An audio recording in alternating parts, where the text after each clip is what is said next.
డబ్బు, అనారోగ్యం, ఉద్యోగం, వ్యాపారం, అప్పులతో బాధపడుతున్నారా? మీకోసమే లాంచ్ యువర్ ఫ్యూచర్ ప్రోగ్రామ్.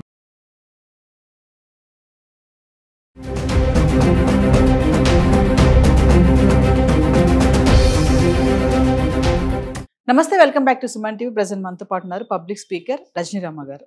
నమస్తే మ్యామ్. నమస్తే నవీన.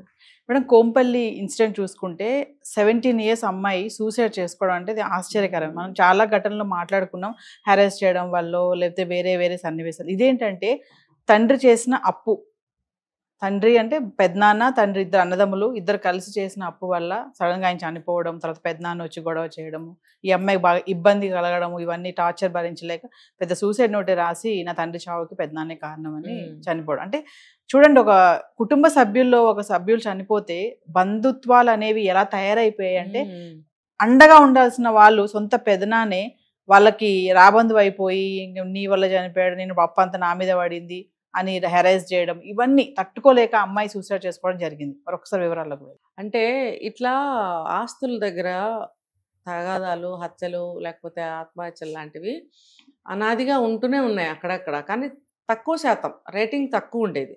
ఇప్పుడు ఎక్కువైపోయింది. అంటే ఆలోచనలు ఇవే నేను చెప్తుంది. ఆలోచనలు సక్రమంగా చేయలేకపోవడం వల్ల ఇలాంటివి ఇప్పుడు ఎక్కువైపోయినాయి. చచ్చిపోవడాలు, ఆత్మహత్యలు చేసుకోవడాలు లాంటివి. ఇప్పుడు సొంత రిలేషన్స్కి వాల్యూస్ ఇచ్చే రోజులు అవి.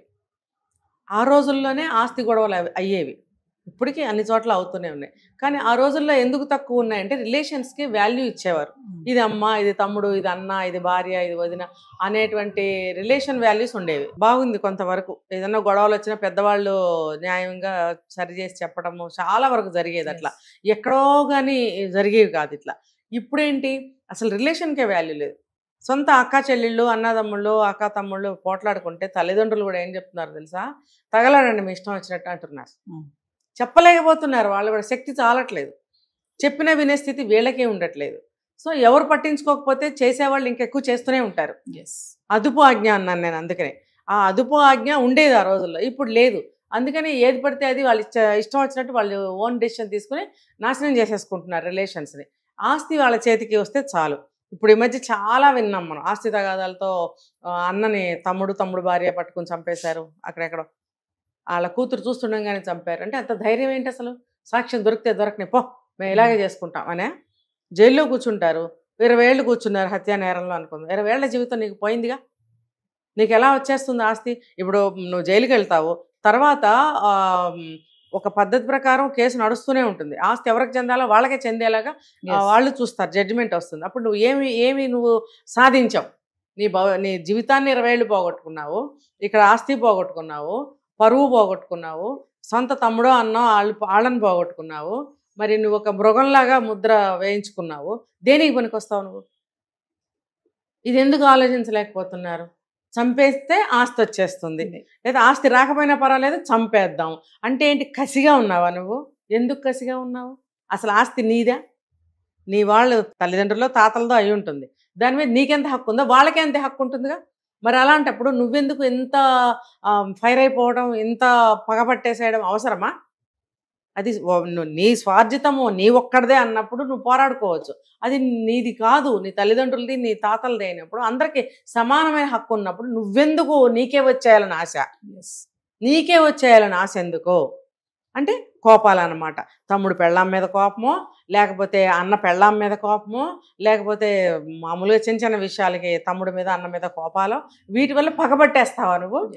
మరి చిన్నప్పటి నుంచి ఒక మంచంలో పడుకుని ఒక కంచంలో తిని అమ్మ అందరికీ ఒక కంచంలో కలిపి ముద్దలు పెట్టలేదా? ఏ తరంలోనైనా తల్లి ఏదన్నా ఒక రోజైనా, ఒక సందర్భంలోనైనా ఒక కంచంలో కలిపి ముద్దలు పెట్టలేదా? ఈ రోజుల్లో అయినా ఆ రోజుల్లోనైనా అందరినీ కలిపి నిద్రపుచ్చలేదా? అందరికి ఒక బకెట్లో నీళ్లు పోసి స్నానాలు చేయించలేదా? 2-3 పిల్లలు ఉంటే ఒకటేసారి అందరికి స్నానాలు చేయించేవారు కాదా? మరి అలా పెరిగినప్పుడు ఇప్పుడు ఎందుకు ఈ తేడాలు? ఎందుకు? వాళ్ళు సంపాదించిన ఆస్తిని మీరు తన్నుకు చచ్చిపోవడం ఎందుకు? వాళ్ళు డిసైడ్ చేస్తారు, వాళ్ళు డివైడ్ చేసి ఇస్తారు, మీకు షేర్ చేస్తారు. మీకెందుకు అంత ఆశ? ఎందుకు అంటే పెరిగే కొద్దీ ఏమవుతుందంటే స్వార్థం పెరిగిపోతుంది. నా పెళ్ళాం వచ్చింది, నాకు 2 మగపిల్లలు పుట్టారు, లేకపోతే నాకు 2 ఆడపిల్లలు పుట్టారు, వాడికైతే 2 మగపిల్లలే, వాడికి ఆస్తి లేకపోయినా పర్వాలేదు మగపిల్లలు సంపాదించి తీసుకొస్తారు, లేదా తమ్ముడికి మంచి జాబు, మంచి శాలరీ వస్తుంది, నాకేమో సరిగ్గా లేదు. ఇలాంటి విషయాలు కూడా కొన్ని ఉంటాయి. ఏది ఉన్నా సరే ఇది తల్లిదండ్రులు ఆలోచిస్తారు, లేని వాడికి కొంచెం ఎక్కువ ఇద్దామని ఆలోచిస్తారు. అది కూడా కుటుంబ సభ్యులు అందరూ కలిసి కూర్చుని ప్రేమానురాగాలతో చర్చలు చేసుకుని ఏ నాన్న ఇద్దామా, మరి అన్న కొంచెం బాధల్లో ఉన్నాడు కదా, లేకపోతే తమ్ముడు కొంచెం బాధల్లో ఉన్నాడు కదా, అతనికి సోర్సెస్ తక్కువ ఉన్నాయి కదా, ఇద్దరు ఆడపిల్లలు ఉన్నారు కదా, మరి ఏంటి నాన్న అని అంటే ఖచ్చితంగా కొడుకు ఒప్పుకుంటాడు. కొడుకు ఒప్పుకున్నప్పుడు ఆ కొడుకు భార్య ఏమి అనటానికి లేదు, ఆమెకు అసలు సంబంధం ఉండదు కదా. కాబట్టి డెసిషన్ ఆ కొడుకు తీసుకోవాలి. అలా కాకుండా ఆ మూడు పిల్లలు కుట్ర పన్నేసి మనం ఎందుకు వదలాలి, మనకి ఆడపిల్లలు లేకపోతే మాత్రం మనకొద్దా, ఇలాంటి నేర్పిస్తారు. నేర్పించినప్పుడు బుర్ర పాడైపోతుంది. పాడైపోయినప్పుడు ఒప్పుకోడు. ఆ మధ్యలో అలా అలా అలా అలా పగలు పెరిగిపోతుంది. అంటే మరి ఇక్కడ చూడండి మేడం, అమ్మాయి సూసైడ్ నోట్ రాసింది, తండ్రి చనిపోవడం, పెద్దనాన్న వచ్చి గొడవ చేయడము, అంటే డెత్ సర్టిఫికేట్ కోసం. ఇంతకు ఇష్యూ అంత ఏంటంటే డెత్ సర్టిఫికేట్ ఇచ్చేసేయండి, ఆ రుణమాఫీ నాకు అయిపోతుంది, ఇప్పుడు చనిపోవడం వల్ల అప్పంతా నా మీదే పడింది. మరి పాప చనిపోయింది అక్కడ, అంటే ఒకసారి దాని గురించి. అంటే ఇక్కడ 2 విషయాలు చెప్పారు. ఒకటేమో ఇది మీరు చెప్పిన అరేంజ్మెంట్, రెండోది ఏంటంటే లైంగికంగా కూడా వేధించాడు అన్నప్పుడు ఆ చిన్న పాప అలా ఇంకొక పిన్న పెద్దమ్మ ఉన్నారు, వాళ్ళు ఏం చెప్తున్నారంటే లైంగికంగా కూడా వేధించాడు అంటే, అలా వేధిస్తే మీరు అన్నట్టు ఆ డెత్ సర్టిఫికేట్ ఏమైనా ఇస్తుందనా అంటే ఏంటి, జిప్ ఓపెన్ చేసుకుని వచ్చి హెరాస్ చేశాడు లైంగికంగా అని చెప్తున్నారు వాళ్ళు అక్కడ. అంటే అతని ఇంటెన్షన్తో సెక్స్ కోరిక కోసం వెళ్ళి ఉండకపోవచ్చు, ఈ రకంగా లైంగికంగా వేధించాడా అనేది అనుమానం కలుగుతుంది. ఏమైనా చిన్నపిల్లలు బెదిరిపోరా అలా చేస్తే, భయపడతారు కదా.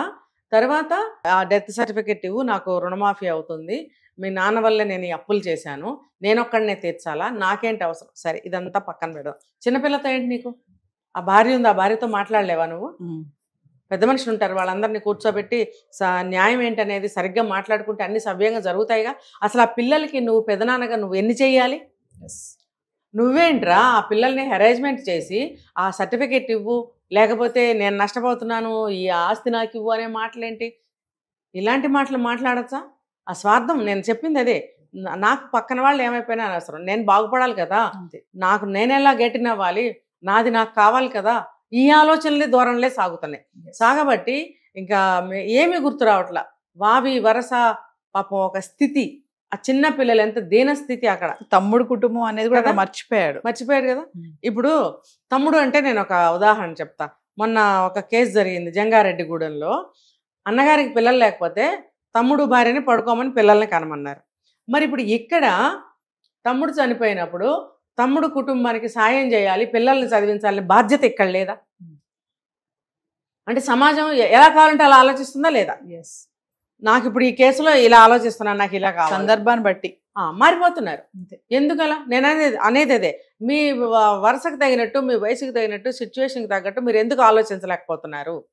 పసిపిల్లల మీద నీ ప్రతాపం ఏంటి? ఆ పనులేంటి? ఆ జిప్ ఓపెన్ చేసుకుని వెళ్ళి ఆ అమ్మాయిని బెదిరించడం ఏంటి, భయపెట్టడం ఏంటి?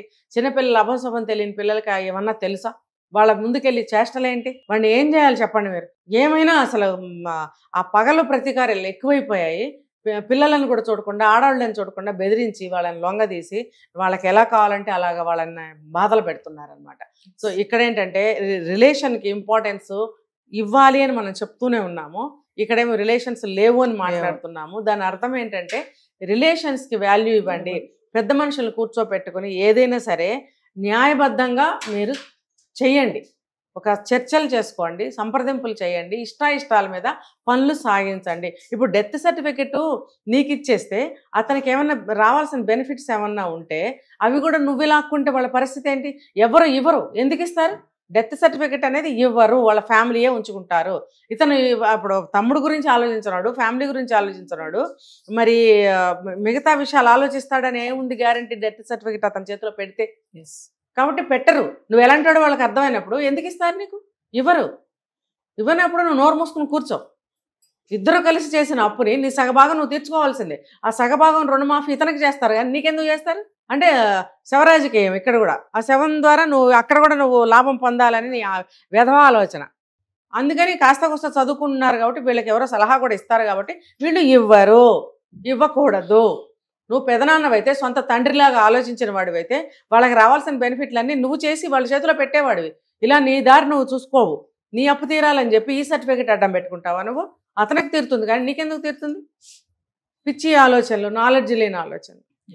Thank you.